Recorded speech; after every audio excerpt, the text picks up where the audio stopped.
So for everyone in the room, there's a technical glitch apparently on the streaming side of things that they're trying to sort out, and we'll kick off as soon as I get the go-ahead for that. So just a couple more minutes, thanks.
Great. Okay. Well, welcome back from after lunch, everyone.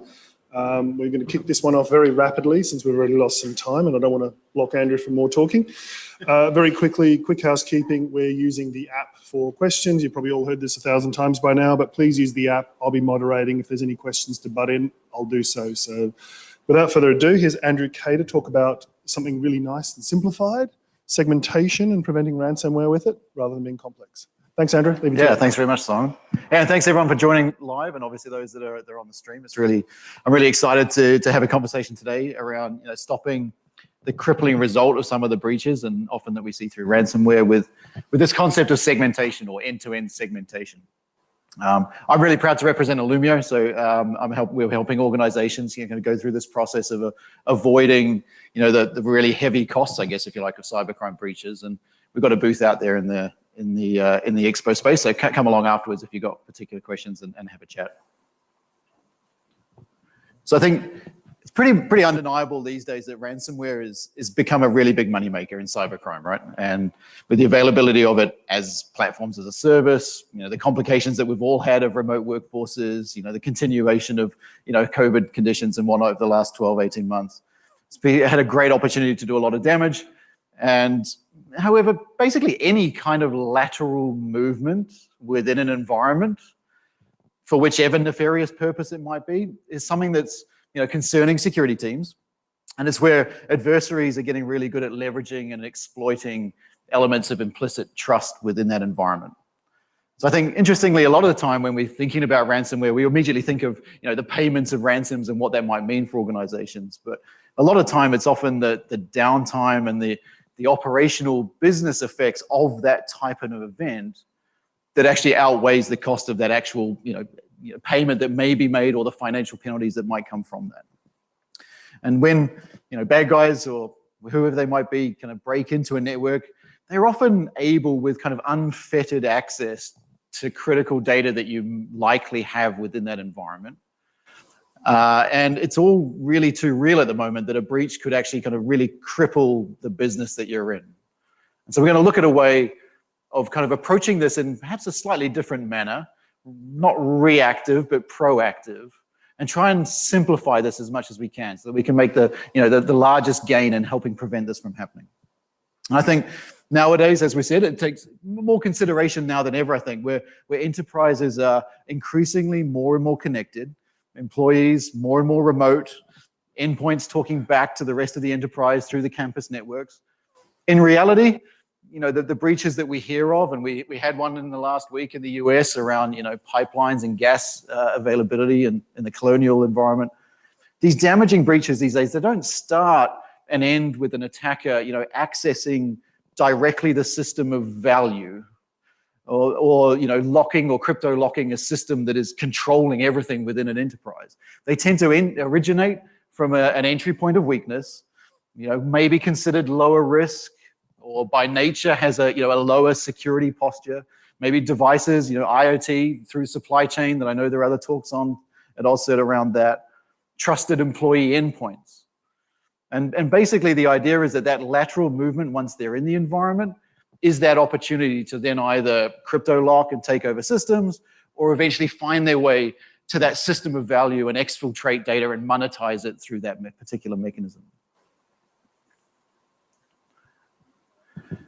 And so inevitably, a breach is kind of bound to occur. Not because you don't have the latest, threat detection or securities in place, the classic kind of security infrastructure that we've all come to have built out over the last, decade or so. But because, the ever-evolving kind of crime landscape, it means that their attack vectors, they're always increasing, always evolving as well. And it often boils down to the fact that we're all always human as well.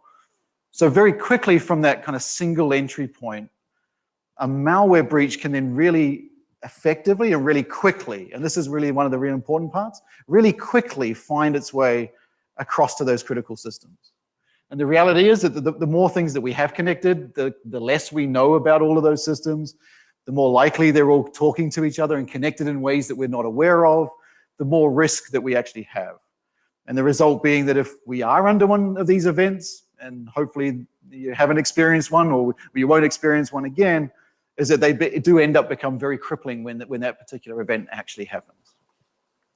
And so, yeah, just coming back to that, we've all seen headlines. I'm not going to go on this too much, but whether it's going back to the early days, if you like, WannaCry, NotPetya, and the variations that we've seen more and more recently, we've seen that one of the really key aspects of this is the speed in which this can move and the prevalence in which it moves laterally.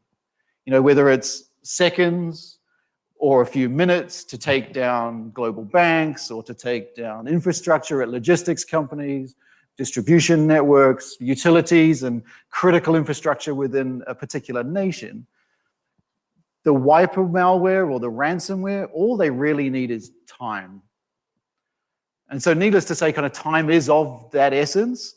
And pressure really is on kind of existing security tools to kind of either never miss detecting it or not being delayed in that detection and response. And that's where the real challenge kind of lies. And so that's what we're going to talk a little bit about today and kind of see, well, what does that attack surface really look like, and what can we possibly do about it to simplify that and get out in front of some of this so we're not chasing those 0 days. So let's take a quick look at, an attack surface common to most organizations, I would say, out there with you guys. We've got client devices, the employees and how we, do our daily jobs as personnel, and then data center, and whether the data center is on premise or in the cloud or hybrid or multi-cloud or a mixture of which. There's often a lot of applications that are running in those areas, in server farms that we're managing across the estate. And to begin with, many organizations are going to start with a process of building out, a mechanism of detecting objects that are on the network, and then deciding whether or not they should or shouldn't be on the network. So we have solutions like NAC or Network Access Control that gatekeep whether or not an object should be there, but they tend to stop at that point.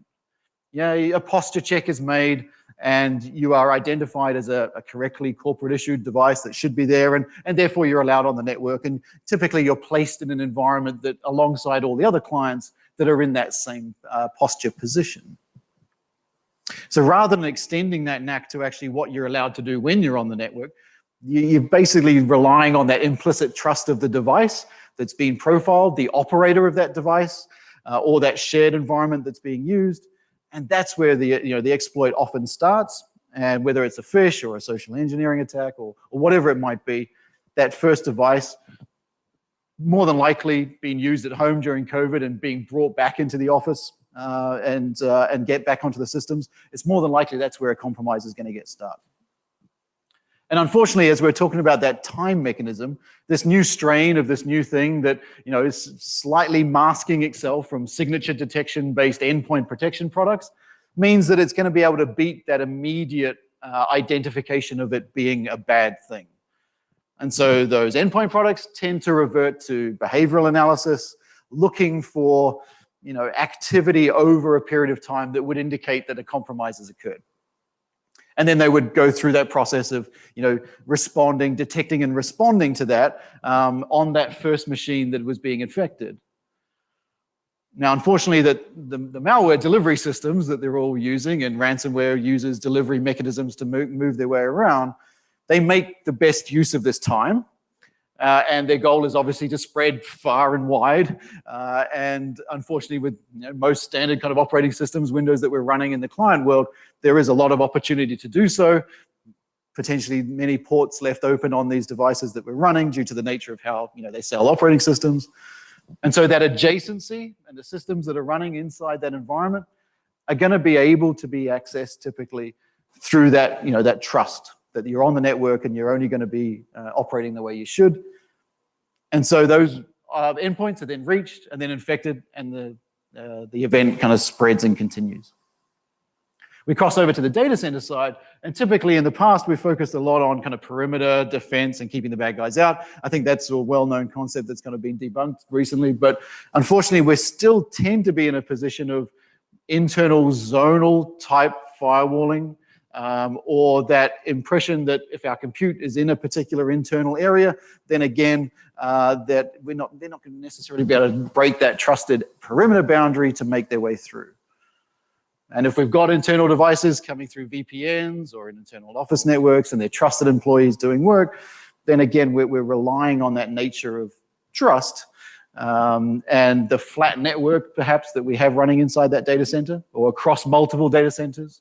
Or if we've got applications sprawling across clouds or multi-cloud and we don't really fully understand all that connectivity, there's often a lot of opportunity for that lateral movement to continue, and particularly continue when you've got all of our servers in a particular server VLAN, or even just the web servers or the databases in their own VLAN. There's a lot of opportunity for lateral movement, and again, that ability to exploit that element of trust that servers will only behave and communicate on what they're supposed to do. And I guess I'll throw it in there at the end there. Really important security technologies that we hopefully all have and working on, basically with SOC or SIEM or UEBA or behavioral analytics. Really important parts of that platform, but again, they're typically still reacting or reporting what has happened, still challenged to get out in front of this actual problem. And they're not easy things to do and to continue to do on, and particularly at the scale that our enterprises are now operating at. So I'm not going to bang on too much about zero trust. It's obviously a very buzzwordy word, and from a vendor land perspective, we probably all say it, right? But ultimately, I think that the key thing with we've kind of attached to here is that if we can identify and control lateral movement within our environment, we're going to be able to limit the reach. And if we can limit the reach or the movement, then we're going to help stop being crippled by that breach, because we're going to be able to contain it to a known area and reduce the number of systems that can be affected by this. So through segmentation, and that's what we're going to start talking about more today, we can kind of, rather than frantically, pull the plug and shut down systems, in advance of the wave of infection that might be happening during one of these, crypto lock attacks, or, perhaps inevitably having to pay that high ransom to, to get access back, or to reissue a whole bunch of devices and reboot from those backup plans that you're hoping are going to really work well. Or your analysts having a chance to react from the SOC. If we can get a proactive approach that would prevent the spread of the infection, not necessarily prevent every possible infection opportunity, but prevent the spread of it, whether it's between our endpoints, between the application servers that we run, or between the endpoints and the applications, then we're going to really, make a complementary addition to our security portfolio, which has been particularly effective in, limiting, ransomware and cybercrime across our enterprises. So that's kind of the real important part of this. And we've done, actually Bishop Fox was a particularly leading red team specialist firm, and they were engaged to kind of test and measure the efficacy of segmentation. And oftentimes security is all about risk buy down or an insurance policy versus actual measurable, reduction or benefit. And so they looked at this, and we did an exercise, and they were, we allowed them to be a capable and tenacious adversary trying to get access to, trophy assets or crown jewels in a similar way that ransomware was spread or another kind of any kind of attack breach would happen. And it clearly demonstrated that if you do segment or compartmentalize or isolate systems within your environment, then it gets significantly more difficult for an attacker to reach that goal, even if they're gamed in their favor to actually be able to do it. It forces them to change tactics. And if it's done really, really well, then it also produces a vast number of indicators of where this is actually happening. All right? So even if we do have to do some level of reaction, we're getting a lot more information out of the environment that it is actually happening. So the low and slows perhaps become a lot more prevalent and a lot more forefront for us. So let's take a look at that same scenario again. Let's take the initial kind of breach pattern away from that, and let's look at that through a lens of kind of adding segmentation or adding a zero trust network in play. And ultimately, the same authorization is going to occur through the NAC solution, a really important part of that. But unlike the initial mechanism, which relied on, or the time factor taken by the endpoint products to detect and respond, we're going to put a proactive fence on every one of those client objects to say, I'm not going to receive inbound communication from other clients. Okay? Why would I need SMB traffic from laptop to laptop, or WMI or FTP servers running on employees' machines? I can identify and allow only the ones that are appropriate, like peer-to-peer traffic, all the Zoom sessions we do, or the Microsoft Teams, or even Windows updates from the IT team. But that's pretty much all that needs to be received inbound from a client perspective. So if we can block all of that client inbound, then we're going to basically have the first compromised machine is going to become the last compromised machine, because it's not going to be able to pass it on, or it's going to be significantly harder for it to be passed on. Using least privilege principle in the data center, then what we're going to do is we're only going to expose the application interfaces that are required for our devices or our clients or our consumers to operate with. We're going to keep the back-end environment away from that. We don't have to build out complicated double firewall DMZs and worry about all that stuff. We're going to do this on an object-by-object basis. Okay, we're going to isolate the servers or the infrastructure that runs our business applications from each other, regardless of the VLAN structure, the subnet, whether they're running in the cloud, whether they're running on premise, or across multi-clouds. We want to do this in a way that says logically these systems represent business services and they don't need connectivity to anything else simply because of the location or the context of where they run. Okay, so whether you're focused on uptime or availability, or you have a security responsibility, there's got to be a better way than shutting down systems or relying on the backup and stuff. So if we can do this, we're going to allow reduce the attack surface down to the minimal exposed interface point. We can hopefully do that down to very minimal interface, individual port protocol type combinations. So very granular control over the access. And ideally, from client to applications, we can also ensure that only the respective roles, the people that are using those devices, the Active Directory group that they're in, perhaps within their organization, would determine which systems they should be able to access as well. So kind of from an end-to-end picture, segmenting clients from clients, data center services from each other, and then providing role-based access to those application services on the minimal front end. Now you might say, well, isn't this principle of segmentation, that's nothing new, right? This is just network segmentation. Can we not just put these objects in the right VLAN or the right area? It's been around a while. How are we not managing to do this? Are we not doing this already? And ultimately, I think from a networking perspective, we built VLANs and stuff to avoid collisions and broadcast traffic, collision domains.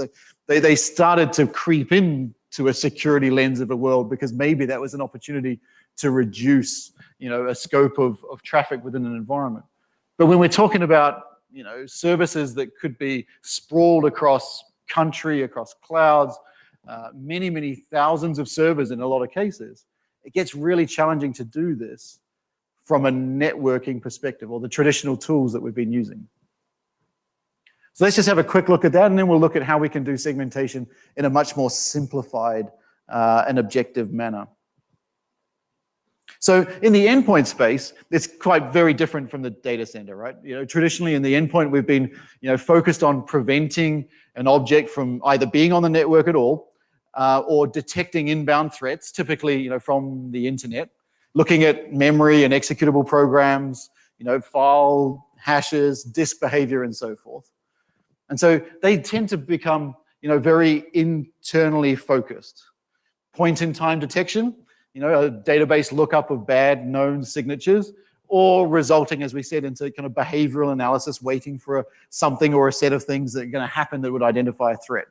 And that time window, as we talked about, that reaction is not really at the scale or the factor in which this stuff is moving and how fast it can really spread. So the attackers are going to exploit that. Dedicated delivery mechanisms, achieving the goals before, move on before they've actually been detected. As we talked about, NAC, we typically use that as a gatekeeper, profiling what should and shouldn't be there. If the posture changes of that particular device, then they'd have to be told about that to treat it differently. Typically, like I said, it's admission, but it's not really granular control once you're present. Okay, and if anybody's out there thinking, well, I just do, endpoint firewalling, for example, with GPOs and managing it that way. If anybody's managed that stuff, it's often good when you have one policy that you want to apply to everybody, but the complexity, the frustration of kind of getting anything meaningful out of a targeted policy for different employee types or different endpoint types at scale, you don't often know how long the rules are going to take to be applied by that GPO. You don't really get feedback loop as to whether they were applied and whether they're in action, whether they succeeded or not. So all of these kind of technologies are really important, but they're not really focused on helping contain the network connectivity profile of that particular device. And so what we're going to do is we're going to introduce a really simple way that would complement this. Complement NAC, complement endpoint, focus on a containment by default strategy. And that's going to, as we said, prevent primarily, inbound connectivity into endpoint devices. We'll talk about the outbound to applications later on, but if we can prevent that, then the opportunity to move is going to be eliminated. You plan beyond the first laptop getting infected, but the first one, being the last one to be infected. Okay. If we take a look at the data center, what we typically hear from customers is not that they don't want to achieve, a zero trust network or very granular control within that environment. They're looking to achieve that separation of systems within their data centers, but it's really difficult to actually get there. And typically, they're getting the thought around that is to get there through traditional mechanisms that we've used to control traffic on a network. And those traditional mechanisms are, network switches, ACLs on the switches, whether it's firewalling, virtual or physical firewalling, whether it's looking at how, if you use particular cloud services, how they would provide that type of firewalling capability within the managed network that they have. And all of these have inherently, your operational challenges and really efficiency challenges because they're based typically all around kind of the structure of the network itself rather than the objects on the network. Right? So VLANs, IP ranges, subnets, zones, the classic way that firewall policy is built out. We've got challenges when you've got multi-cloud or hybrid environments where security controls in one area are not equal to the security controls in other areas. They don't reach out beyond the ecosystem that they actually play in, whether it's inside a VPC or between VPCs or in between clouds. Most importantly, they all lack visibility. Visibility of what's happening, what's communicating with what in the data center, what inbound communications are hitting each endpoint, or which ones are hitting each application services behind those perimeter firewalls. And so the governance or the confidence in that security posture without really appreciating what's going on or how effective those controls are makes it really, really challenging to be able to state with confidence that we are isolating and we are doing this in an effective manner. And this just amplifies with scale. And I know out there are a lot of organizations that are always ever increasing in the number of services and infrastructure that they're running. And whether it's, thousands of servers today or whether it's only in the order of, a few hundred, the ability to do firewalling in that environment when you've got really complex rule sets and rule ordering and all of that, I'm not really sure if it's going to work while I'm typing it in, and I'm hoping it's going to happen. It all kind of leads to these very long change windows that we all have. It leads to, internal security teams becoming part of that very challenging process where an application group says, hey, I want access to something. And it goes through this very complex sort of sequence of trying to work out where those things are and should they be moved or do they need to be placed somewhere else? Changes in, VLAN structures or network structures, or changes in the way that you operate those cloud kind of VPCs or the cloud accounts that you run. How are you going to get through that? There's translation between kind of the human speak that we all know into the technical world of what that represents, and then kind of back again. And more often we're seeing that this just doesn't keep up with the pace at which the business is trying to run. And it certainly doesn't keep up with the pace that the ransomware or the malware or the attackers are targeting you with. So we've got to kind of change this paradigm for both the endpoints, and change the paradigm for the data center as well, and really actually make it simple, achievable to get to that goal of zero trust.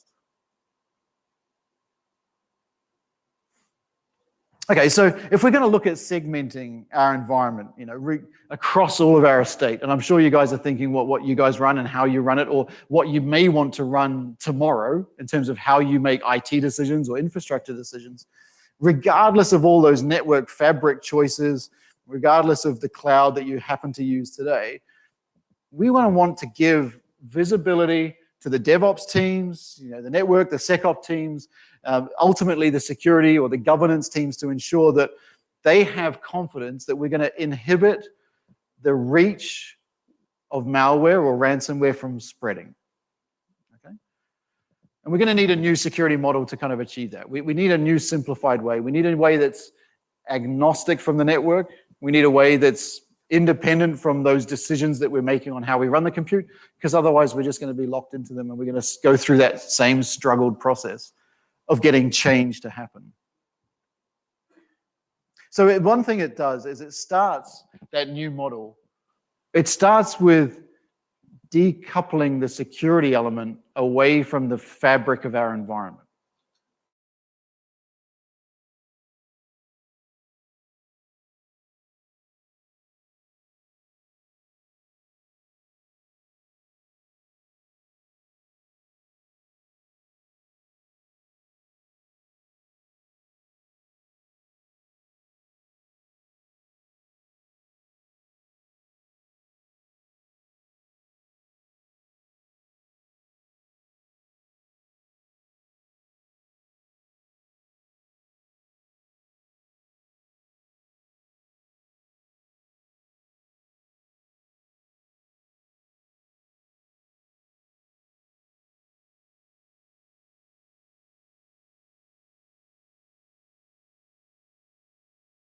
Perspective of the behavior of that system or the characteristics of that system, utilizing metadata that would just represent that these systems have this function, they are part of this particular application or group of applications, and allow us to form that or break that bond between those two.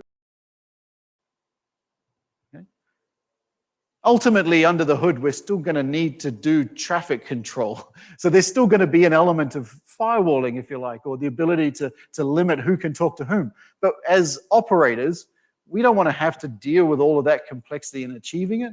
We want to be able to just describe the intended behavior of what we want the systems to do, and then have it kind of done on our behalf.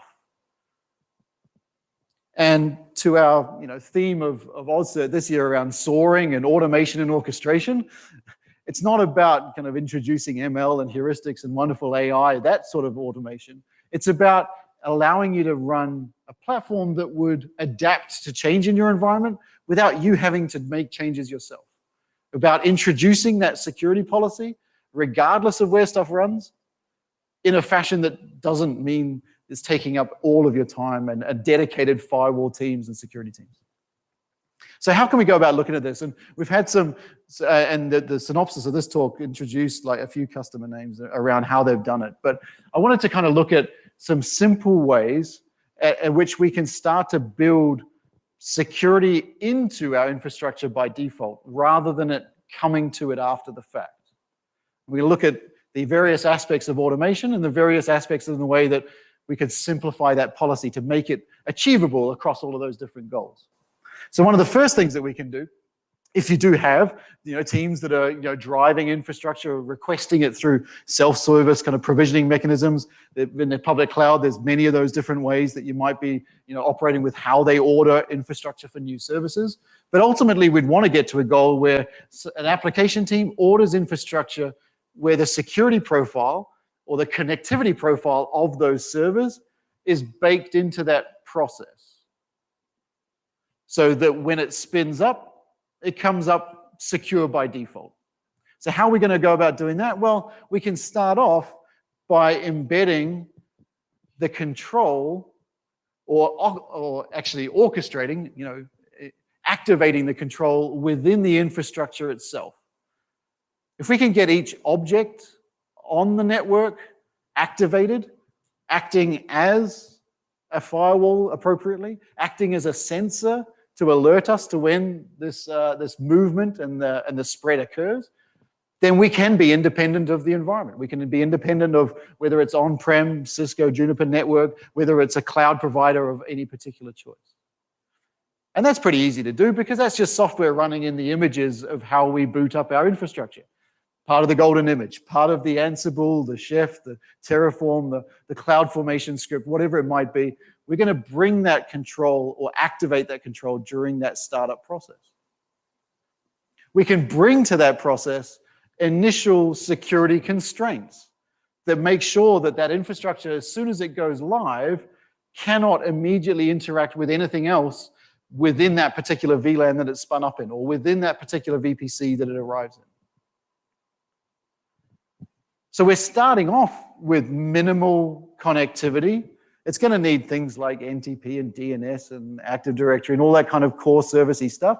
That can all be predefined and predetermined. And if we can make a system where that particular new piece of compute inherits that policy and only the policy that it's required to operate, then we're starting off immediately in a situation of better than what we had, which was just wide open connectivity within the data center. If we make it really simple, we can help application teams actually get to zero trust themselves, give them visibility into all their traffic within their application and how those applications talk to each other. They can become part of this process. DevSecOps really in action, where they can tighten those policies and bring them to the fore. The security team is no longer a blocking or an impeding or a change process. They become a governance agent. They become yes, our policy model is being enforced and is being accepted. And we can still introduce and utilize the nature of SOC and analytics and threat intelligence to make sure that the policies that we are driving actually end up becoming that effective. So how can we go about automating some of this? Well, we can start off by isolating applications from each other. And in some parts of our automation, that might be as far as we can go.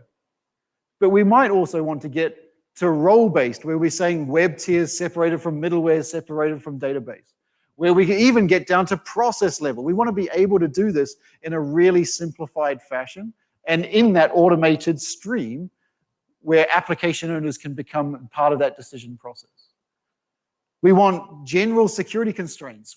Dev should never talk to prod, or the new M&A activity should never talk back to corporate, or vulnerable ports that are well known and suddenly being under attack, they're utilized by malware. We want to make sure that those constraints get injected into this without changing our environment, without rebuilding the network, redesigning, or going through those complicated processes of trying to identify exactly how to implement that control.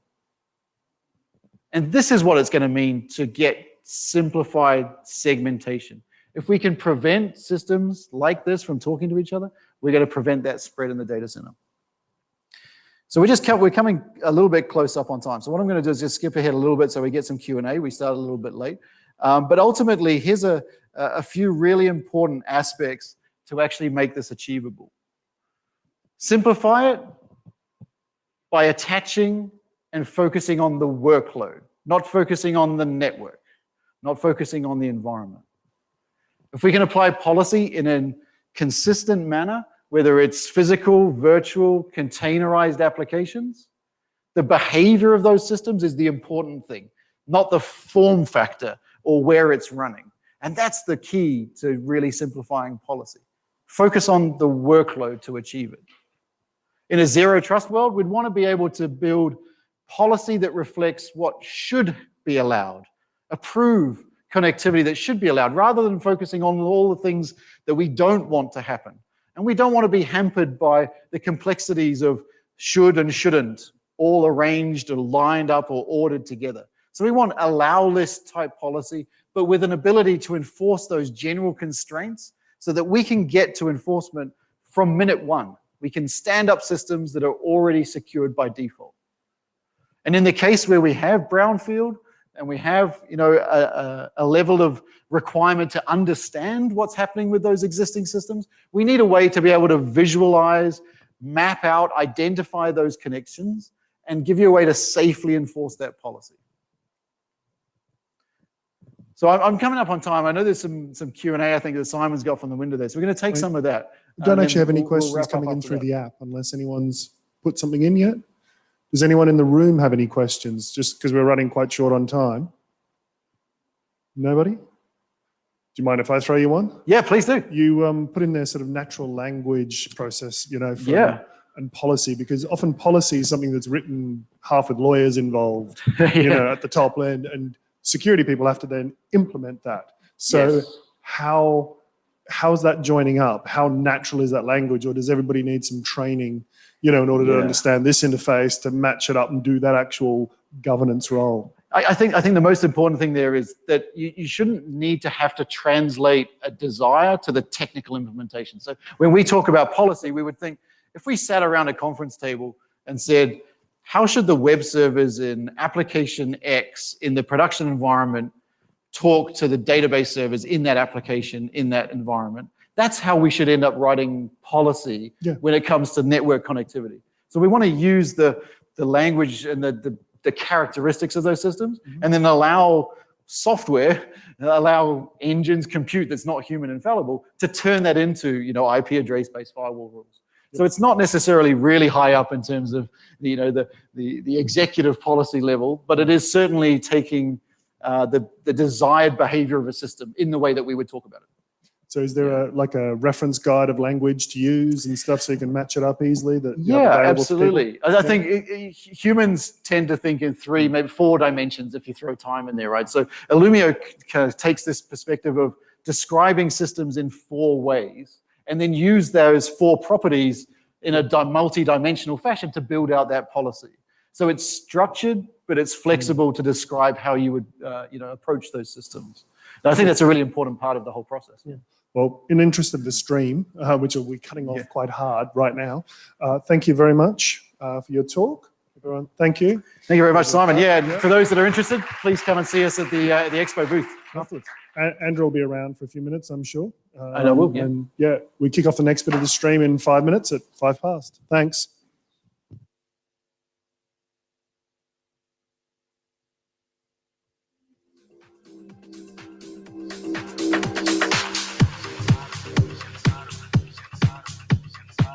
Thank you.